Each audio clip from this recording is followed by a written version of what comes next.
So today's fun was canning tomatoes.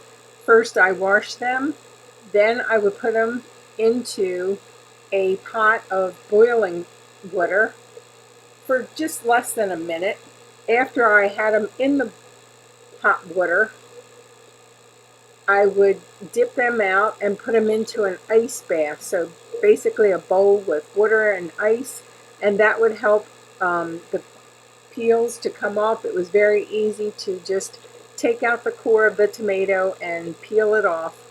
Cutting up the tomatoes, then I put them into sterilized jars, and after I put them into the sterilized jars, I wiped the rims, so if there was any juice on there, I would clean off the tops of the jars, and I put a little bit of hot water into the jar just so it would come to like the base of the rim.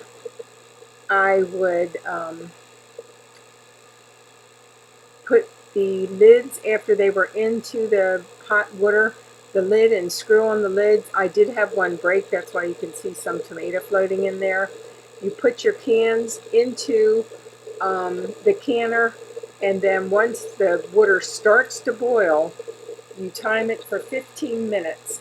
And after that, let it cool down a little bit in the canner, the hot water bath, and put it on a towel. Also with some of the tomatoes, I just bagged them in freezer bags and stuck in my freezer, which I use up those tomatoes first that are frozen in storage, and then I go to my canned tomatoes. That way, if we lose power in the freezer, I've worked down the freezer first, because the canned tomatoes, I usually don't keep them more than a year.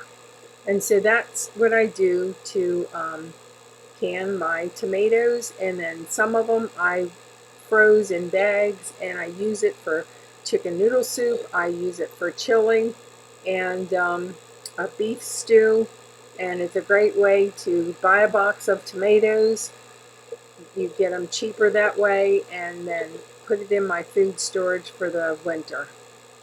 Good luck with that, and if you have questions, I suggest going to the Ball Canning Jar website. They have lots of good information, but this is how I do it every year. I've been doing it since I was, well, not always constantly, but on and off, mostly on for the last 10 years because I've been retired. But I've started processing my own food back when I was in my 20s, and it's very rewarding. Good luck.